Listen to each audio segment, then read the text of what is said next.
Esta é a história do dia da Rádio Observador. A relação entre Marcelo e Montenegro é complicada?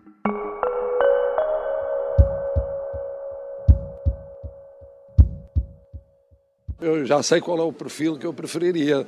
Não vou dizer-vos nenhum nome em especial. Vamos ver como é que o Sr. Primeiro-Ministro quer orientar, porque a proposta é do Governo e o Sr. Primeiro-Ministro é que decidirá. Falamos de todos os assuntos que interessam ao país, incluindo esse que naturalmente implica um diálogo, que já começou de resto, entre o Primeiro-Ministro e o Presidente da República, porque, como sabem, o Governo tem a capacidade de propor, mas o Sr. Presidente da República tem a capacidade de nomear. No início deste mês, Marcelo Rebelo de Sousa e Luís Montenegro deitavam água na fervura, numa tentativa de desdramatizar uma eventual tensão entre os dois. O Primeiro-Ministro vai propor um nome para a Procuradoria-Geral da República que o Presidente da República poderá ou não aprovar. Longe vão os tempos de uma certa cumplicidade pública entre Palácios, Belém e São Bento. A relação entre Montenegro e Marcelo não é igual à que o Presidente tinha com António Costa, mas poderá esta relação complicada ter consequências políticas? É a grande pergunta para Miguel Santos Carrapatoso, editor adjunto de Política do Observador. Eu sou o Ricardo Conceição e esta é a história do dia de segunda-feira, 23 de setembro.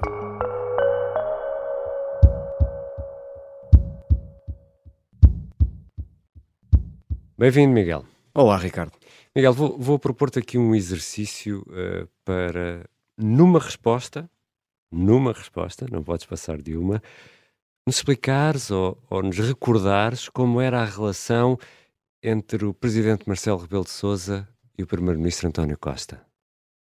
Mais do que uma palavra ou várias palavras, acho que uma imagem responde bem à tua questão. Isso vai meter um guarda-chuva? É a imagem do guarda-chuva.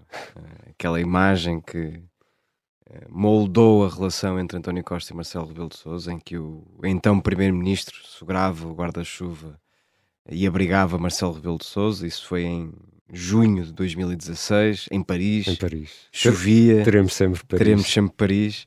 E, portanto, eu acho que se há imagem que pode caracterizar bem a relação de António Costa e Marcelo Rebelo de Sousa é essa. Claro que depois foi conhecendo oscilações, foi conhecendo momentos baixos, mas acho que é a imagem dominante daquilo que foi a relação entre Marcelo Rebelo de Sousa e António Costa. E depois de António Costa foi embora, veio Luís Montenegro, que é da mesma família política do Presidente.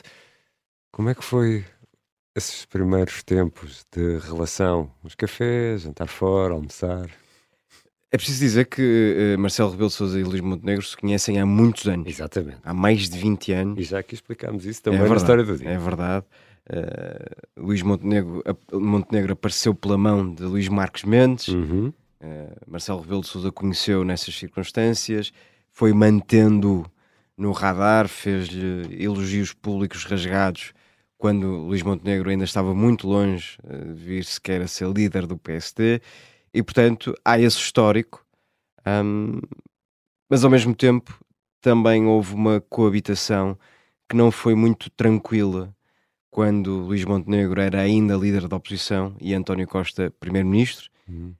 Recordamos-nos todos que Marcelo Rebelo de Sousa fez algumas maldades a Luís Montenegro, chegou a sugerir que Montenegro já não chegaria lá, já não era capaz de levar o PSD ao poder, e portanto uma relação que existia e que tinha 2 décadas de alguma cumplicidade, conheceu esse momento mais atribulado quando Montenegro era ainda líder da oposição e António Costa primeiro-ministro, Marcelo Rebelo de Sousa presidente, achava que o PSD, como estava a ser conduzido por Luís Montenegro, não conseguiria ser alternativa ao Partido Socialista. Depois há o célebre 7 de novembro, António Costa cai, com alguma ajuda, para dizer o mínimo, de Marcelo Rebelo de Sousa.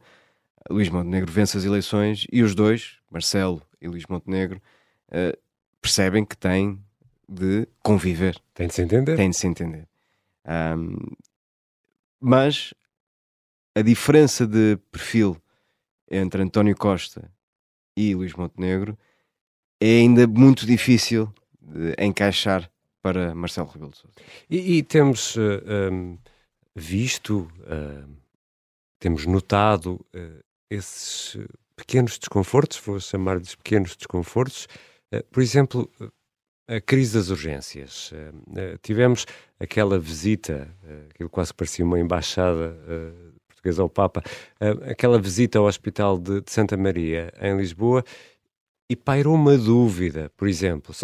Acho que esta dúvida é um bom exemplo desse desconforto. Foi o Primeiro-Ministro a convidar o Presidente a ir ao hospital, ou foi o Presidente que disse ao Sr. Primeiro-Ministro: temos de ir ao hospital e vamos os dois? Parece que já foi noutra vida, desde da tragédia, dos incêndios, passando pela fuga de 5 reclusos de Val dos Deus, mas no verão portanto há poucos meses, estávamos a discutir outra vez a crise nas urgências, e nessa altura o Governo estava debaixo de muita pressão. O que sabemos desse episódio em que Marcelo Rebelo de Sousa acompanhou Luís Montenegro numa visita ao Hospital Santa Maria com a Ministra da Saúde, claramente, e foi essa a intenção, de dar uma palavra de conforto e de alguma serenidade a quem assistia, como nós assistíamos todos, aos sucessivos casos de complicações nas urgências, enfim. E nessa altura ficou exatamente essa dúvida.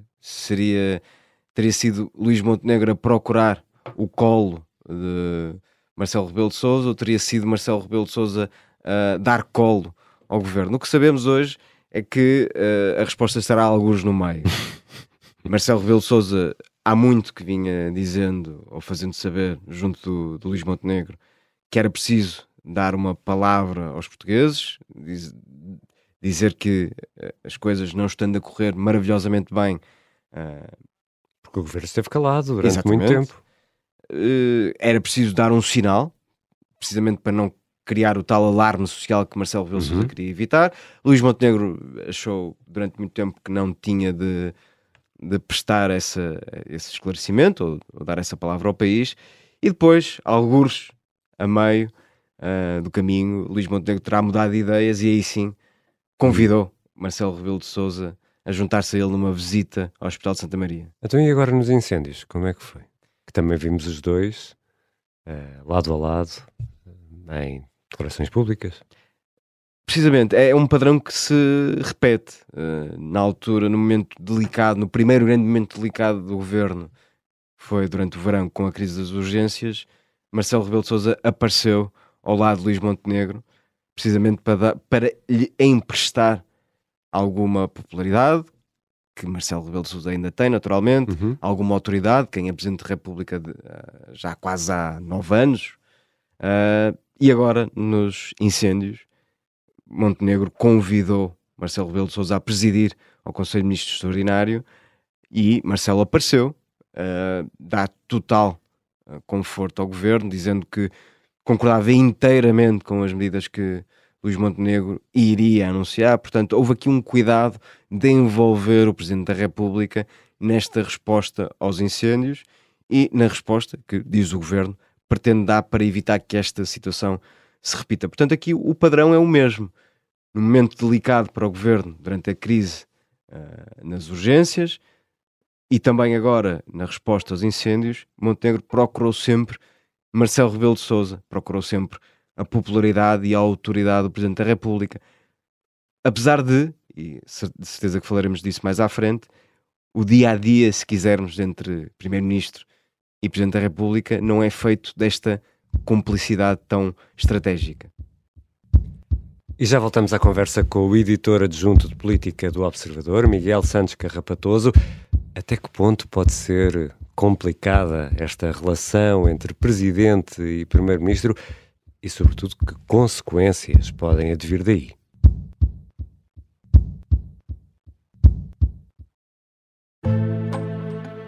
O sargento na cela 7. O homem na cela 7 escapou à morte por pouco. Piratinha do ar. Eu já disse que ele só tem 16 anos. Um espião no Kremlin. Esta é a história escondida de como Putin montou uma teia de poder e guerra. O encantador de ricos. Todos queriam estar com ele, todos queriam ser vistos com ele e todos queriam fazer negócios com ele. Operação Papagaio. Dão-lhe a entender que o melhor é que também fique calado. Matar o Papa. Crono não está só disposto a matar, também está disposto a morrer. Um rei na boca do inferno. A mansão da boca do inferno está cheia de espiões e informadores, por dentro e por fora. São histórias que fazem parte dos Podcast Plus do Observador. Pode ouvir no site do Observador, nas plataformas de podcast e no YouTube. Podcast Plus é mais do que um podcast. Estamos de regresso à conversa com Miguel Santos Carrapatoso, editor adjunto de política do Observador. Miguel, já conseguimos perceber que, ao contrário de uma certa cumplicidade que víamos entre Marcelo e António Costa, na relação entre Montenegro e Marcelo há mais reservas, há mais formalismo até na forma como os dois se relacionam, pelo menos é o que vamos ver, e estavas a falar disso agora mesmo. E há também, ou não, diz-me tu, alguma, ou pelo menos isto sente-se, reserva por parte do Primeiro-Ministro de partilhar pensamentos, estratégias com o Presidente da República. É quase como se Montenegro optasse por apresentar ao Presidente: aqui está o pacote A, o pacote B, o nome A ou o nome B é este e não há mais discussões. É isso? O Luís Montenegro tem horror a fugas de informação. É um primeiro-ministro que controla muito os momentos de atuação do governo, centraliza muito, partilha pouco, ouve muita gente, é certo, mas quando é para tomar uma decisão, isola-se e toma a decisão praticamente sozinho. Isto reflete-se também na relação que tem com o Presidente da República. Talvez ao contrário de António Costa, Luís Montenegro reserva muito mais a informação que partilha com Marcelo Rebelo de Sousa, e isso cria algumas frustrações. Há um caso evidente e que já foi noticiado, que foi a nomeação de Maria Luísa Albuquerque como comissária europeia. Marcelo Rebelo de Sousa foi informado minutos antes, ou talvez horas antes, de Luís Montenegro tornar público a intenção de nomear Maria Luísa Albuquerque. Obviamente isso, para um Presidente da República que estava habituado a estar também ele no centro das operações, estar muito próximo de António Costa, ter muito acesso à informação, ter acesso a alguns ministros do governo de António Costa, e agora ver-se de alguma forma isolado e afastado desse fluxo de informação, isso frustra muito o Presidente da República. E isso é ainda mais relevante quando estamos em plena discussão do perfil e do nome do próximo Procurador ou Procuradora-Geral da República. É verdade, e nós tivemos já a oportunidade de falar sobre isso e de escrever sobre isso. Para Marcelo Rebelo de Sousa, nesta altura do campeonato, já era suposto haver muitos mais sinais, pelo menos sinais, de quem seria o sucessor ou sucessora de Lucília Gago. António Costa, no processo de escolha da sucessora de Joana Marques Vidal, passou cerca de um ano a refletir, a transmitir algumas impressões a Marcelo Rebelo de Sousa. Portanto, houve ali um período estendido em que os dois iam falando sobre o perfil, sobre quem é que poderia ou não suceder a Joana Marques Vidal, e agora, até à altura em que gravamos este episódio, Marcelo Rebelo de Sousa sabe muito pouco do que vai pela cabeça de Luís Montenegro. E isso é uma preocupação evidente da parte de Marcelo Rebelo de Sousa. Os sinais, aliás, que foi dando são públicos, já tiveram eco aqui no Observador, mas noutros jornais também, em que há um desconforto crescente por esta reserva que Luís Montenegro tem usado num tema tão sensível como a escolha do próximo ou da próxima Procuradora-Geral da República, sendo que A decisão última é de Marcelo Rebelo de Sousa, não é preciso lembrar disso. E essa aí será, deixa-me ver se esta imagem pode ou não funcionar, e perante o que estás a dizer, e perante o que conhecemos de Marcelo Rebelo de Sousa, Marcelo Rebelo de Sousa está-se a sentir um bocadinho a rainha de Inglaterra neste processo, sendo que ele tem mais poder do que a rainha de Inglaterra, não é? Tem, e Marcelo Rebelo de Sousa tem, ou pode vir a ter a chave do desbloqueio parlamentar. Basta imaginar que em casos de orçamento do chumbo do Orçamento do Estado, Marcelo Rebelo de Sousa decidirá se dissolve ou não a Assembleia da República, se convoca ou não eleições antecipadas. Portanto, em última análise, em primeiríssima análise, aliás, é ele quem de facto tem a chave do atual cenário político, ao contrário do que acontecia antes, com António Costa, tinha uma maioria absoluta e, portanto, estava muito mais solto e era muito mais autónomo do que Luís Montenegro, que não tem uma maioria parlamentar, como sabemos. A questão é que Luís Montenegro, pelo perfil que tem e pela forma como está a impor a sua liderança e a sua forma de conduzir o governo, tem deixado muitas vezes de parte o Presidente da República. Não procura no Presidente da República como António Costa procurava naquela primeira legislatura em que estava ainda a tentar afirmar-se à frente da extinta geringonça. Nessa altura houve uma preocupação estratégica também de António Costa de procurar a bênção de Marcelo Rebelo de Sousa. Luís Montenegro, apesar de precisar dela, tem procurado outro caminho, um caminho de afirmação da sua própria imagem como Primeiro-Ministro, e vemos isso a ser refletido, por exemplo, pelos estudos de opinião, que já mostram uma grande popularidade do Primeiro-Ministro até acima do próprio partido. Portanto, estrategicamente, Luís Montenegro está a ser bem sucedido na afirmação da sua própria imagem, atendendo às sondagens, naturalmente, e depois é pela própria personalidade, pela forma como se moldou como líder partidário, é alguém que centraliza muito a informação, até dentro do próprio governo. Há muitos ministros que só sabem determinadas decisões já muito em cima da hora. Portanto, se isso existe dentro do governo, imaginamos nós o que será também com a relação entre São Bento entre e palácios. Belém, entre palácios. Mas isso leva-nos aqui à derradeira pergunta.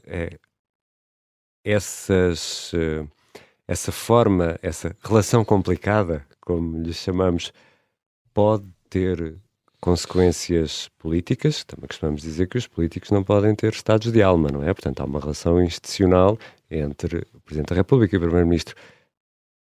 Pode vir alguma consequência política dessa forma como os dois se relacionam? Pode.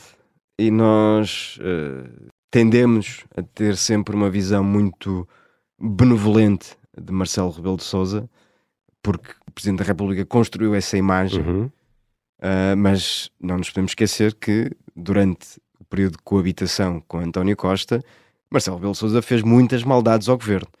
E em alguns momentos, apesar de o tom dominante da relação ter sido positivo, em muitos momentos Marcelo Rebelo de Sousa encostou António Costa à parede,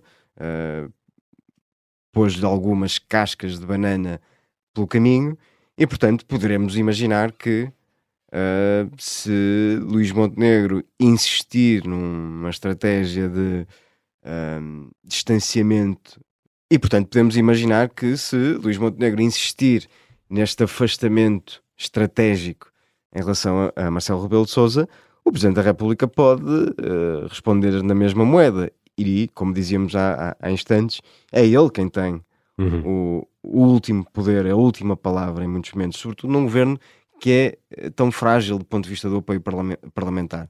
E, portanto, Luís Montenegro, não querendo procurar ativamente esse conforto de Marcelo Rebelo de Sousa, chegará o momento, e já teve 2 episódios, falávamos deles há instantes, a crise nas urgências e agora os incêndios. Existirão seguramente outras crises. Qualquer governo, independentemente do partido que o compõe, enfrenta dificuldades ao longo do mandato, e é importante ter em Belém um aliado.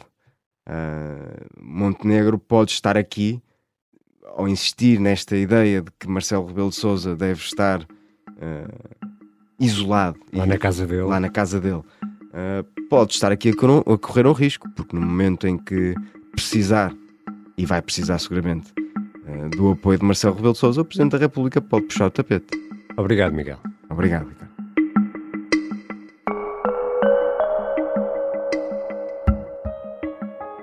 Miguel Santos Carrapatoso é editor adjunto de política do Observador. Esta foi a História do Dia. A sonoplastia é do Pedro Oliveira, a música do genérico do João Ribeiro. Eu sou o Ricardo Conceição. Até amanhã.